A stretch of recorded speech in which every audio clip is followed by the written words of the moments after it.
देख रहे हैं सत्यहिंदी.com। एक नजर अब तक की सुर्खियों पर।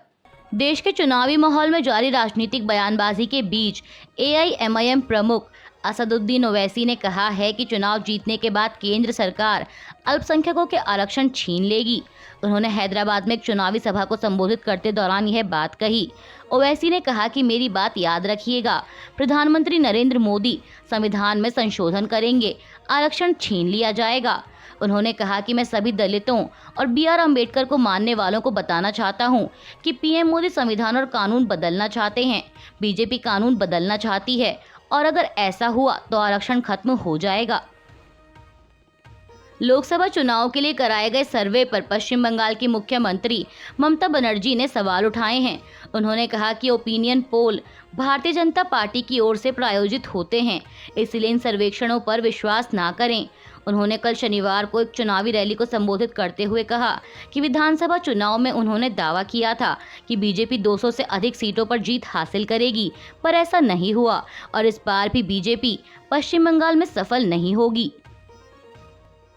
आज रांची में हो रही इंडिया गठबंधन की रैली में उद्धव ठाकरे शामिल नहीं होंगे।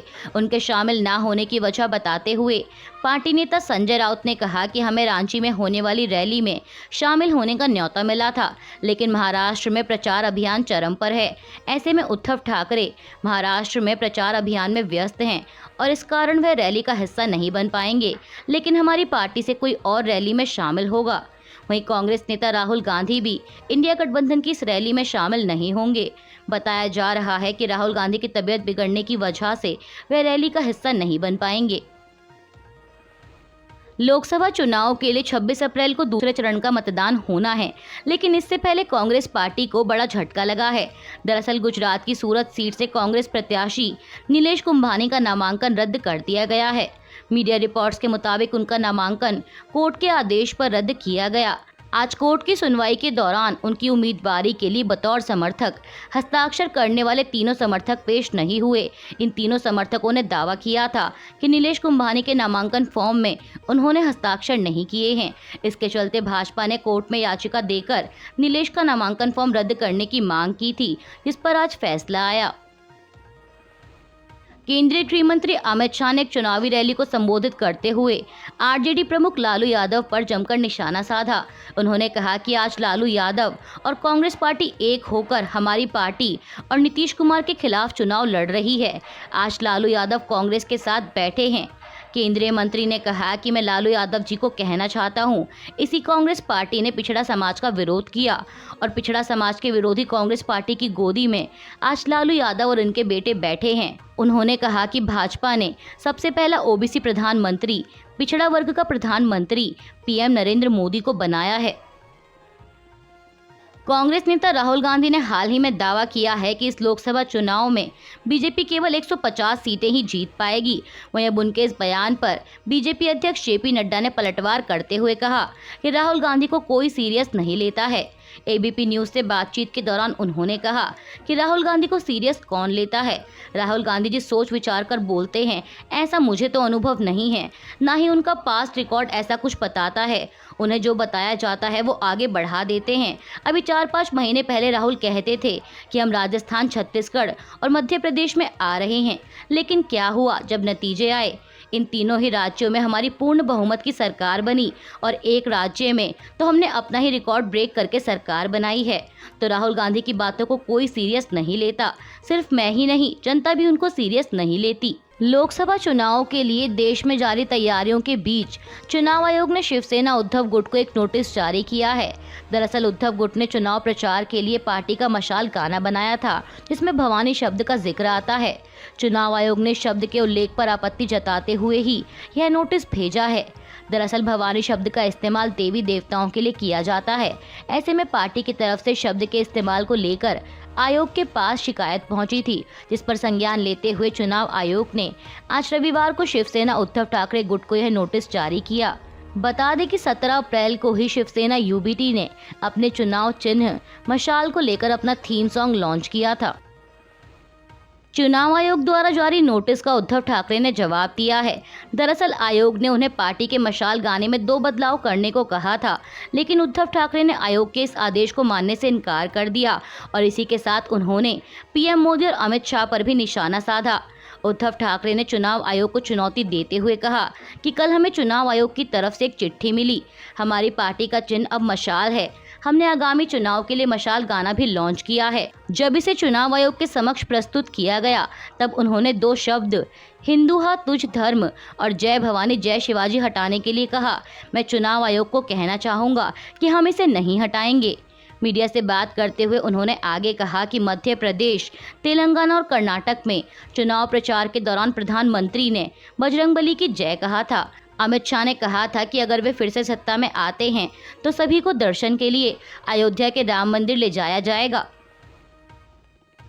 पश्चिम बंगाल की बहरामपुर लोकसभा सीट से टीएमसी प्रत्याशी यूसुफ पठान ने कांग्रेस उम्मीदवार और सीट से मौजूदा सांसद अधीर रंजन चौधरी पर निशाना साधा है। उन्होंने कहा कि जब मैं लोगों को सुनता हूं तो मुझे पता चलता है कि कोविड के समय से ही जमीनी स्तर पर उनकी गैर मौजूदगी से लोग असंतुष्ट हैं। यहाँ के लोगों ने आरोप लगाया है कि अधीर रंजन इंफ्रास्ट्रक्चर तैयार करने और रोजगार के अवसर पैदा करने के लिए जरूरी सेंट्रल ग्रांट्स लाने में फेल हुए हैं। लोगों के पास पर्याप्त काम नहीं है और ऐसे में 25 सालों तक सांसद रहने वाले शख्स को जवाब देना चाहिए कि वह क्यों फेल हुए हैं।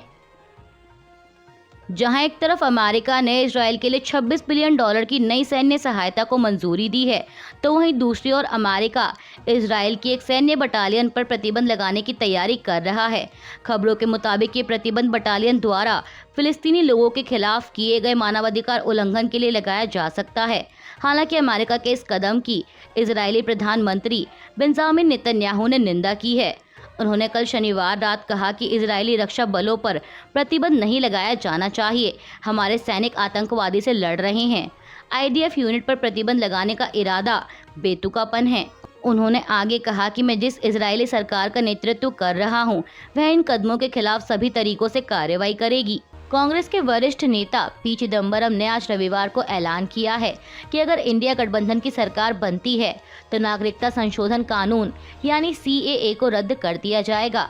समाचार एजेंसी पीटीआई से बात करते हुए उन्होंने न सिर्फ सीएए को रद्द करने की घोषणा की, बल्कि उन्होंने ये भी दावा किया कि लोकसभा चुनाव में इंडिया गठबंधन को तमिलनाडु और पुडुचेरी की सभी 40 सीटों पर जीत मिलने वाली है। लोकसभा चुनाव के लिए कांग्रेस ने एक और लिस्ट जारी की है। इस लिस्ट में पार्टी ने ओडिशा की 3 और पश्चिम बंगाल की 1 सीट पर अपने उम्मीदवारों के नाम का ऐलान किया। ओडिशा के संबलपुर सीट से दुलाल चंद्र प्रधान, क्योंझर सीट से विनोद बिहारी नायक, अस्का से दबकांत शर्मा, वहीं पश्चिम बंगाल की कांती सीट से कांग्रेस ने उर्वशी भट्टाचार्य को चुनावी मैदान में उतारा है। बता दें कि पश्चिम बंगाल की कांती सीट से कांग्रेस प्रत्याशी का मुकाबला टीएमसी के उत्तम बरीक और बीजेपी के शुवेंदु अधिकारी के भाई सोमेंदु अधिकारी से होगा। लोकसभा चुनाव से पहले वायनाड में कांग्रेस को झटका लगा है। दरअसल वायनाड में कांग्रेस के जिला सचिव पीएम सुधाकरन पार्टी का साथ छोड़ बीजेपी में शामिल हो गए हैं। उन्होंने बीजेपी के प्रदेश अध्यक्ष के सुरेंद्रन की मौजूदगी में बीजेपी का दामन थामा। इस दौरान उन्होंने कहा कि वायनाड से सांसद राहुल गांधी तक पहुंच आसान नहीं है, तो ऐसा राजनेता आम आदमी के लिए कैसे योग्य हो सकता है। इस दौरान उन्होंने प्रधानमंत्री मोदी की भी तारीफ की। सुधाकरन ने कहा कि पीएम मोदी और उनकी विकास की राजनीति का प्रशंसक होने के कारण भाजपा में शामिल हो रहा हूं। भाजपा एक ऐसी पार्टी है जिसकी प्रासंगिकता आज के समाज में अधिक है। पीएम मोदी की विकास परियोजनाओं को लागू करने के लिए बीजेपी के अध्यक्ष के सुरेंद्रन को वायनाड से सांसद चुना जाना चाहिए और मैं इसके लिए प्रयास करूंगा। उन्होंने कहा कि अगर ऐसा होता है तो इससे वायनाड के लोगों को लाभ होगा।